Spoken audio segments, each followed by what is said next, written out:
Hello everyone, मैं हूं Sandeep Singh. Welcome back to Reinforce Lifeline for civil engineers. दोस्तों, एक बार हम लोग फिर से अपने ट्रेनी इंजीनियर्स के साथ कंस्ट्रक्शन साइट पे आ गए हैं और आप इस साइट को ध्यान से देखेंगे तो आपको समझ आएगा। यहाँ पे स्टील रीइंफोर्समेंट का काम चल रहा है। जो आपका स्लैब है और जो आपकी बीम्स वगैरह हैं तो उसमें स्टील रीइंफोर्समेंट की फिक्सिंग का काम चल रहा है और यहाँ पे रीइंफोर्समेंट प्रोवाइड किया जा रहा है। बाकी जो आपके इलेक्ट्रिकल के जो कंड्यूट्स वगैरह हैं वो आपके लगाए जा रहे हैं। तो इस वीडियो में आज हम डिटेल में जानेंगे कि जो आपका स्लैब है उसमें रीइंफोर्समेंट किस तरह से लगाया जाता है और जो आपका बीम है उसमें सरिया बांधने का काम किस तरह से होता है। आपके किस तरह से मैन बार आते हैं, किस तरह से डिस्ट्रीब्यूशन बार आते हैं, किस तरह से आपके एक्स्ट्रा बार आएंगे, कैसे स्पेस लगाया जाएगा, कितना कवर ब्लॉक लगाया जाएगा, कैसे आपकी चेयर बार आएंगी, कैसे आपका डेवलपमेंट लेंथ आएगा। ये सारी चीज़ें आपको डिटेल में सीखने को मिलेंगी अगर आप इस वीडियो को पूरा देखेंगे। तो आप बने रहिए हमारे साथ और हम करते हैं अपने सेशन को स्टार्ट।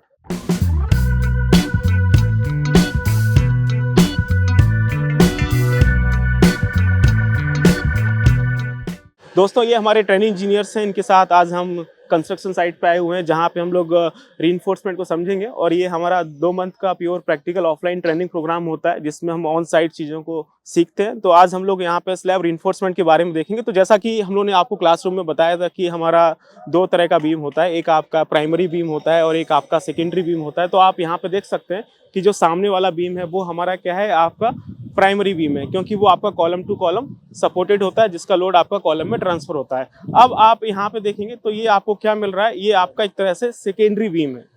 ठीक है, ये आप ध्यान से देखेंगे तो ये किसी भी कॉलम के ऊपर आपका सपोर्टेड नहीं है। इसका जो सपोर्ट है वो आपका किस में है, बीम में है। तो इसीलिए हम लोग इसको क्या बोलते हैं, आपका सेकेंडरी बीम बोलते हैं। और एक कॉन्सेप्ट और आपको यहाँ पे क्लियर होगा, जब हमने टाइप्स ऑफ बीम पढ़ाया था तो आपको अलग अलग बीम के बारे में इंफॉर्मेशन दिया था।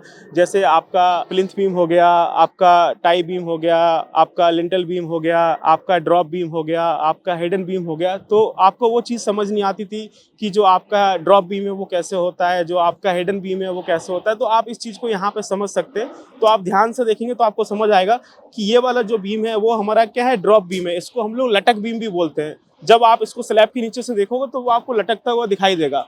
तो मोस्टली हम लोग यही प्रेफर करते हैं। लेकिन आप यहाँ पे देखोगे हमने यहाँ पे हेडन बीम भी प्रोवाइड किया हुआ है। आप इसको ध्यान से देखिए, ये आपका क्या है, ये आपका पूरा हेडन बीम है। अब हम इसको हेडन क्यों बोल रहे हैं, इसको लटक बीम क्यों बोल रहे हैं, क्योंकि जब इसमें कंक्रीटिंग की जाएगी तो इसका जो पूरा कंक्रीट है वो आपका नीचे जाएगा। क्योंकि आप यहाँ पे देख सकते हैं ये पूरा यहाँ पे आपका शटरिंग बना हुआ है जो कि नीचे तक है और ये नीचे से दिखाई देगा। लेकिन वहीं पे जब आप ये वाला बीम देखेंगे, ये हमारा कौन सा बीम है, आपका हेडन बीम है, तो इसमें नीचे कंक्रीटिंग नहीं जाएगी, ये आपको नहीं दिखेगा। तो इसका कॉन्सेप्ट क्या होता है कि आपका जब स्पान बड़ा हो जाता है तो अंदर से हम एक बीम प्रोवाइड कर देते हैं, बस वो आपको नीचे से नहीं दिखाई देता है। बाकी जो आपका स्लैब है उसके अंदर ही हम लोग बीम का जो सरिया होता है वो यहाँ पे प्रोवाइड किया जाता है ताकि वो आपको प्रॉपर तरह से लोड को बियर कर ले। अब आगे चलते हैं, हम लोग रीइंफोर्समेंट के बारे में समझते हैं। तो सबसे पहले हम लोग बीम का रीइंफोर्समेंट समझते हैं। तो ये देखेंगे, ये हमारा कॉलम है और यहाँ से ये आपका पूरा बीम स्टार्ट हो रहा है। तो यहाँ पे आप ध्यान से देखेंगे तो आपको समझ आएगा ये हमारा क्या है, कॉलम और बीम का पूरा जंक्शन है। अब नॉर्मली जो बीम होता है तो उसमें किस तरह का रीइंफोर्समेंट आता है, आप सभी को पता है। हमारे बीम में कितने तरह का रीइंफोर्समेंट आता है, आपका बॉटम मैन बार होते हैं, आपके टॉप मैन बार होते हैं, आपका एक्स्ट्रा रीइंफोर्समेंट होता है और आपके क्या होते हैं, स्टीरअप्स होते हैं। तो आप यहाँ पे ध्यान से देखेंगे तो हमने क्या किया हुआ है, 4 आपके मैन बार प्रोवाइड किए हुए हैं। तो आपको यहाँ पे 4 25 एम के और कुछ आपके 16 एम के आपको मिल जाएंगे। तो बेसिकली आप यहाँ पे देखेंगे तो 16 एम के आपको 1 2 3 4 मैन बार मिल जाएंगे, ठीक है ना। और उसके बाद देखेंगे तो थ्रू आउट बीम आपके ये सारे मैन रीइंफोर्समेंट आपको वहां तक जाते हुए दिखाई दे जाएंगे। उसके बाद आपको नीचे 4 16 एम के मैन बार मिल जाएंगे। और ये चीज़ हम लोगों ने पढ़ी थी कि जो आपका बीम और कॉलम का जंक्शन होता है तो वहाँ पे क्या आता है, आपका निगेटिव बेंडिंग मोमेंट आता है।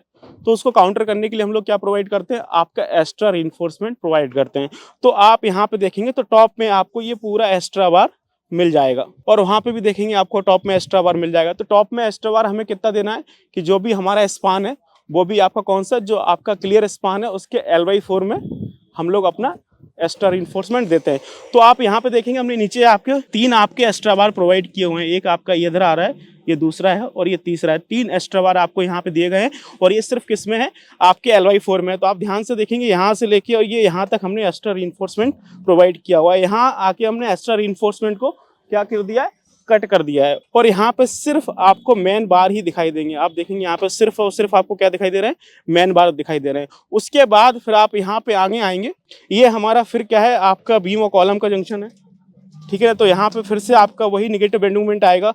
तो उसको काउंटर करने के लिए आप देखेंगे यहाँ पे हमने फिर से आपका नीचे 3 16 एम के एक्स्ट्रा बार प्रोवाइड किए हुए हैं। एक आपका ये है, ये दूसरा है और ये आपका तीसरा है। और इसको भी हमने, आप यहाँ पे देखेंगे तो हमने इसको L/4 में यहाँ पे कटल किया हुआ, ये देखेंगे यहाँ पे आके ये आपका ये एक्स्ट्रा बार ये खत्म हो गया है, दिख रहा है आपको। और उसके बाद आप देखेंगे कि जो आपका मेन बार है और जो आपका एक्स्ट्रा बार है उसको सेपरेट करने के लिए हम लोग क्या प्रोवाइड करते हैं, स्पेसर प्रोवाइड करते हैं। वो स्पेसर आपको ड्राइंग में नहीं दिया रहता है, कभी कभी दिया रहेगा, कभी नहीं दिया रहेगा। मोस्टली आप देखेंगे तो ड्राइंग में आपको स्पेसर नहीं दिया रहता है। वो हमारा कॉमन सेंस है, वो हमारी अंडरस्टैंडिंग है कि हमें यहाँ पे क्या करना है, स्पेसर प्रोवाइड करना है। तो आप यहाँ पे देखेंगे अब स्पेसर कितना प्रोवाइड करना है, तो कम से कम आपको 25 mm का तो स्पेसर देना है। तो ये देखेंगे ये आपको यहाँ पे स्पेसर मिल जाएगा, ये स्पेसर दे रखा है, जिससे जो आपके मेन बार हैं और जो एक्स्ट्रा बार है उसको सेपरेट किया जा रहा है ताकि इसमें प्रॉपर तरह से आपका कॉन्क्रीटिंग हो सके। अब एक्स्ट्रा बार कैसे प्रोवाइड करना है, एटलीस्ट आपको 1 मीटर में एक एक्स्ट्रा बार तो देना है ताकि आपका जो मेन बार है और जो एक्स्ट्रा बार है उसके बीच में प्रॉपर आपका गैप क्रिएट हो। तो अभी तक हम लोगों ने क्या देखा कि जो बीम में है आपका बॉटम मेन बार कैसे आता है, टॉप मेन बार कैसे आता है। उसके बाद हमारे L/4 में आपके एक्स्ट्रा रिइंफोर्समेंट आएंगे बीम और कॉलम के जंक्शन में। उसके बाद आता है हमारा क्या, स्टीरअप्स, ठीक है ना। जो आपका टॉप मेन बार है, बॉटम मेन बार है, उसको होल्ड करने के लिए हम लोग क्या प्रोवाइड करेंगे, आपके स्टीरअप्स प्रोवाइड करेंगे जो शेयर रिइंफोर्समेंट को भी काउंटर करने का काम करेगा। तो आप यहाँ पे ध्यान से देखेंगे हमने ये आपके स्टीरअप्स प्रोवाइड किए हो, जिसको हम लोग नॉर्मली क्या बोलते हैं, रिंग बोलते हैं। साइड पे क्या बोला जाता है, रिंग बोला जाता है। तो यहाँ पे हम लोग क्या कर रहे हैं, ये आपका रिइंफोर्समेंट प्रोवाइड किया जा रहा है जो कि आपका 2 लेग स्टीरअप्स है, ठीक है ना। अब 2 लेग स्टीरअप्स में इसमें भी आपको पता है कि आपकी जो स्पेसिंग है वो अलग अलग होती है। तो यहाँ पे हम लोग 8 mm का स्टीरअप प्रोवाइड कर रहे हैं। और ये क्या है, आपका बीम और कॉलम का जंक्शन है। फिर यहाँ पे आपका वही नेगेटिव बेंड मोमेंट आएगा। तो यहाँ पे हमारी क्या होती है, जो स्पेसिंग होती है उसको हम लोग कम रखते हैं ताकि प्रॉपर तरह से चीजें आपकी काउंटर की जा सके। तो यहाँ पे आप देखेंगे तो हमने यहाँ पे ये 100 mm का स्पेसिंग प्रोवाइड किया हुआ है 2 स्टीरअप्स के बीच में। वो भी कितना, आप ये देखेंगे पूरा यहाँ से लेके और ये जो आपका पूरा L/4 का स्पान है तो वहाँ तक आपका जो स्पेसिंग है वो आपको कितना मिलेगा, पूरा 100 mm का स्पेसिंग मिलेगा। उसके बाद देखेंगे जो आपका बीच वाला पोर्शन है, ये बीम के बीच वाला पोर्शन है, ठीक है ना। तो यहाँ पे आपका कोई नेगेटिव बेंड मोमेंट नहीं आता है।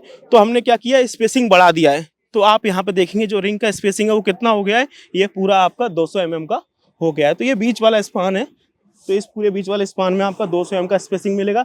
फिर आप यहाँ पे आएंगे तो आप यहाँ पे देखेंगे तो ये हमारा फिर से क्या है, ये बीम और कॉलम का जंक्शन होता है। तो यहाँ पे जो आपके स्टीरअप्स आ रहे हैं उसकी स्पेसिंग कितनी हो गई है, ये आपकी फिर से 100 mm की स्पेसिंग यहाँ पे हो गई है ताकि जो आपका बेंडिंग मोमेंट आ रहा है उसको हम लोग काउंटर कर सकें।